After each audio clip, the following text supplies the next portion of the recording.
Oke, Assalamualaikum warahmatullahi wabarakatuh. Sekarang kita mulai ya, webinar digital imaging dalam membranding suatu produk.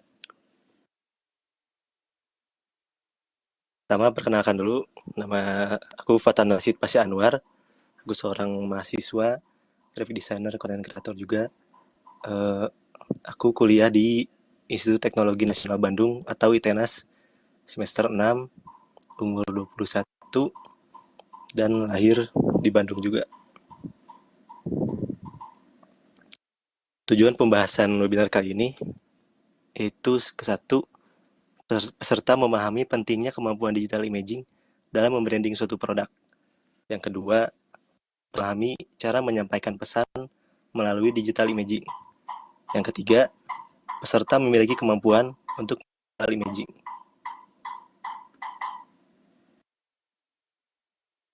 Agenda pembahasannya ada 3. Yang pertama, pengenalan apa itu digital imaging. Yang kedua, penerapan digital imaging dalam membranding produk.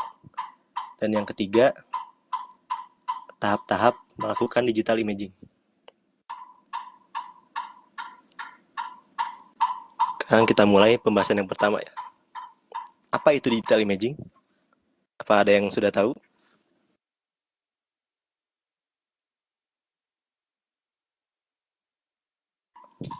Kalau disederhanakan, digital imaging itu kita membuat foto yang seperti ini di kiri menjadi foto di kanan.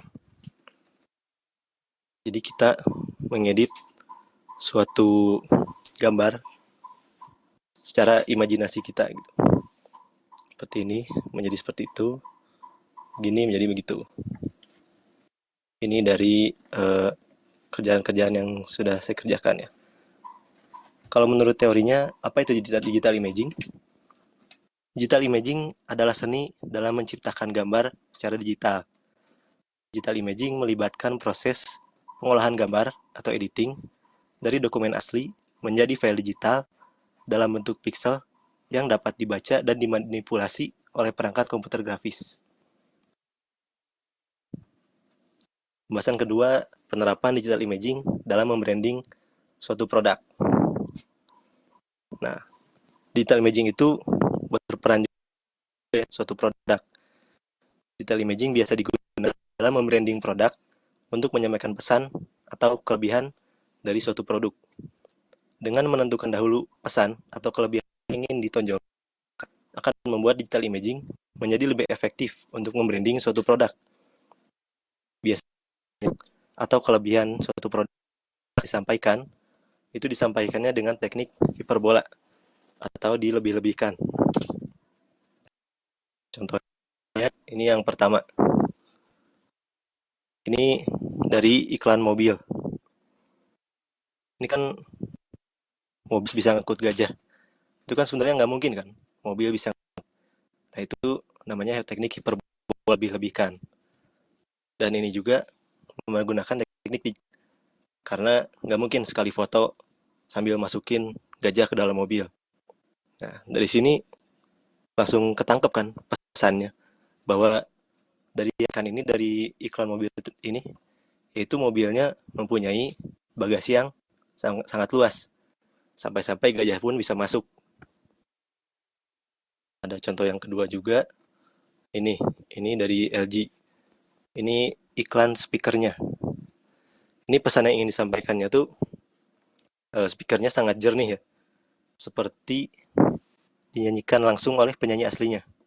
Ini kalau nggak salah judul posternya itu Sound of Rock.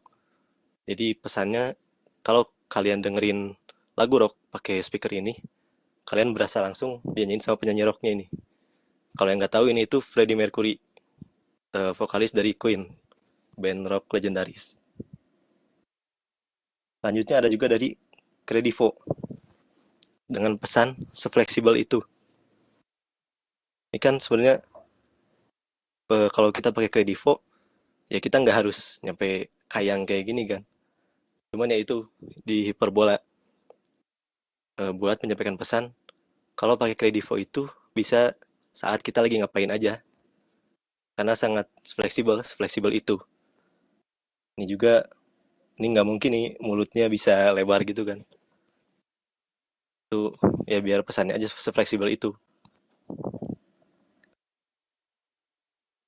Lalu ini ada pembahasan ketiga, tahap-tahap melakukan digital imaging.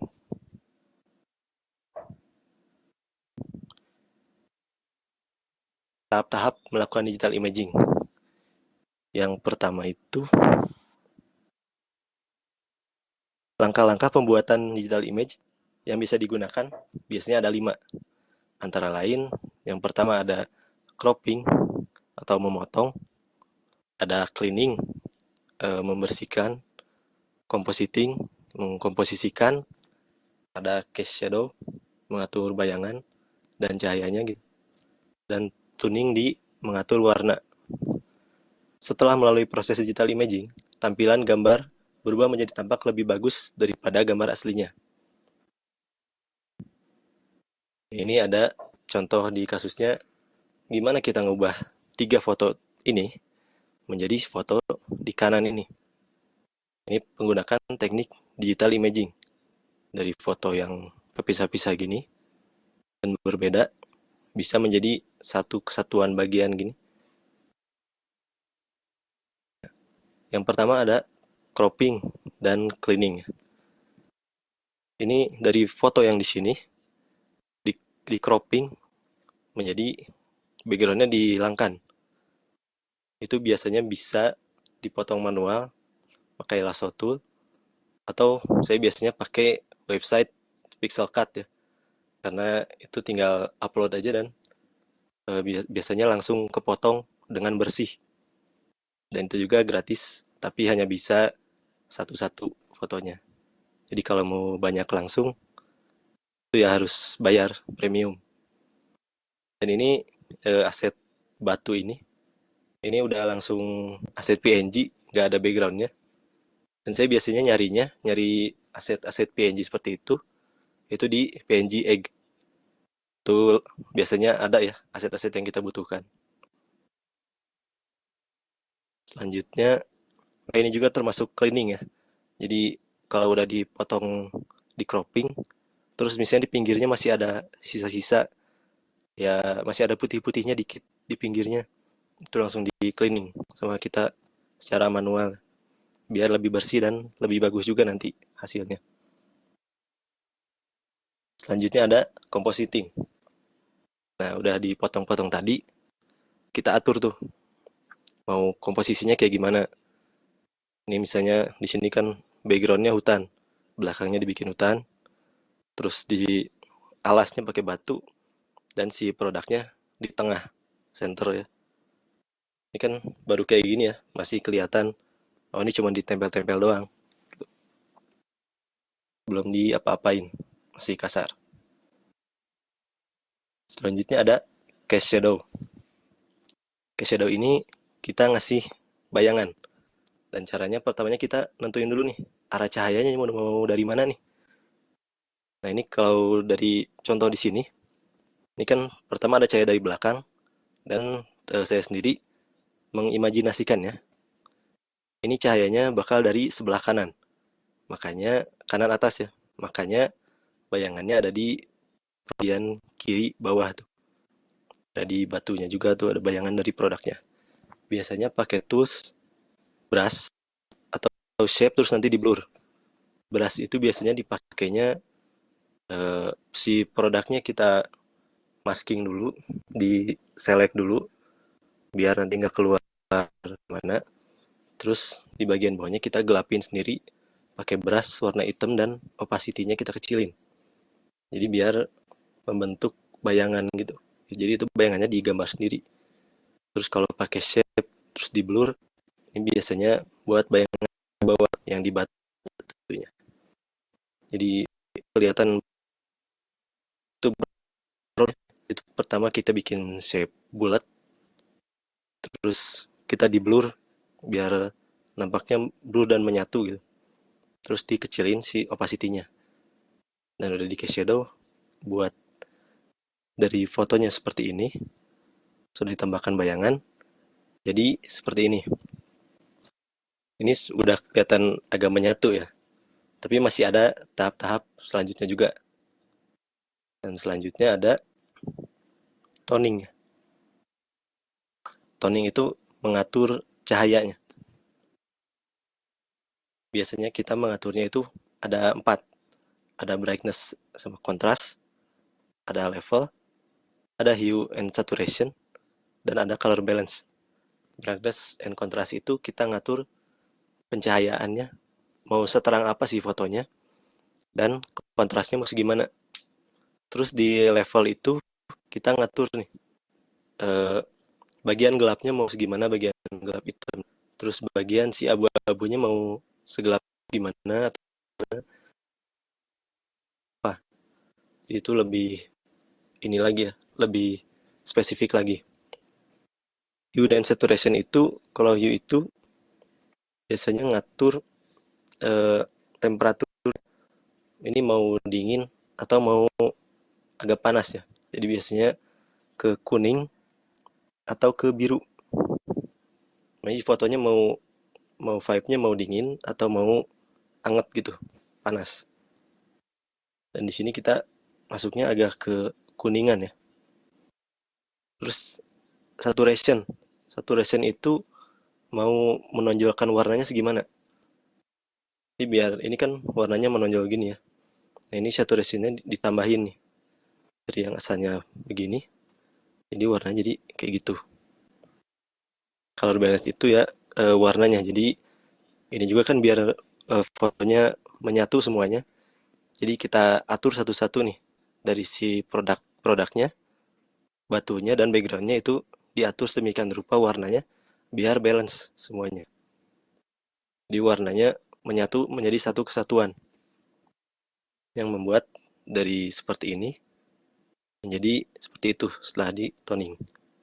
Nah kan tadi kalau di sebelumnya udah beres ya nyampe toning, tapi saya biasanya nambahin lagi nih tahap selanjutnya. Biasanya nambahin highlight dan dimensi. Highlightnya itu eh, ini ya cahaya-cahaya yang lebih terangnya ya. Kalau bisa dilihat perbedaannya dari ini sama ini, itu kelihatan bagian kanannya karena ngambilnya cahaya dari kanan atas. Itu jadi kanan atasnya itu ditambahin highlight banyak. Biasanya pakai brush white tambah layer overlay. Pakai brush white di sebelah kanan atasnya produknya itu biar kelihatan bahwa bagian situ menerima lebih banyak cahaya. Dan dimensi itu ini kan biar kelihatan lebih realistis. Jadi itu biar kelihatan hutan lebih jauh daripada produk dan batunya. Jadi kita buat si hutannya ngeblur. Ngeblur biar kelihatannya bokeh gitu. Jadi kelihatan bahwa backgroundnya itu lebih jauh daripada produknya dan membuat lebih fokus ke produknya. Selanjutnya ada lagi, ini moodnya. Nah ini di sini saya mau bikin moodnya lebih uh, dark, sinematik. Jadi saya bikin pinggirannya lebih gelap ya, dan lebih fokus di produknya. Nah nanti kalau kalian mau bikin ya kalian cari referensi dulu, kalian mau moodnya kayak gimana. Ini biasanya pakai brush tool, itu pakai warna hitam, dan di pinggir-pinggirnya kita tambahin aja warna hitam gitu dan diatur opacity-nya. Makin gede opacity-nya makin terlihat dan makin kecil opacity-nya makin transparan. Yang membuat fotonya dari seperti ini jadi seperti ini.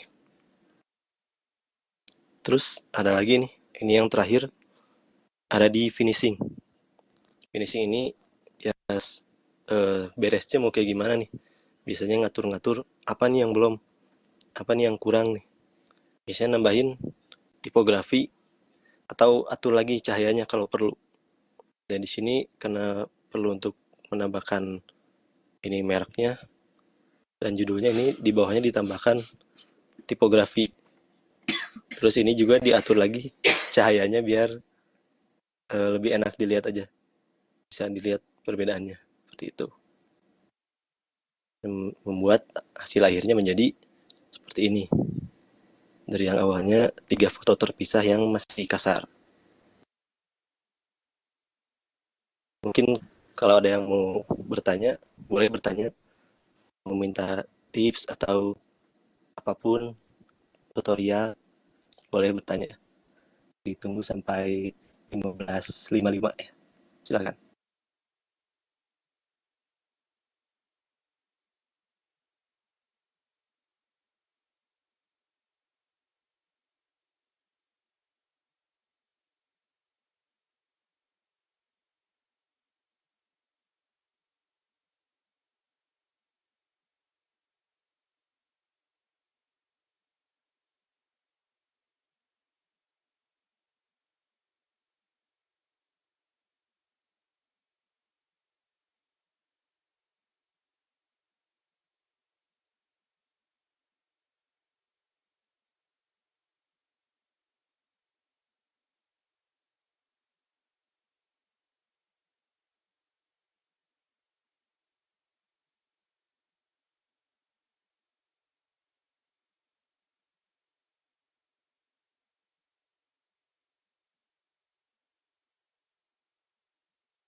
Oke, nampaknya tidak ada yang mau bertanya dan nggak ada yang mau ditanyakan.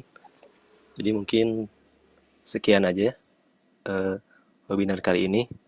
Terima kasih buat yang sudah datang dan memperhatikan. Saya Fatnasir Pasya Anwar. Terima kasih. Wassalamualaikum warahmatullahi wabarakatuh.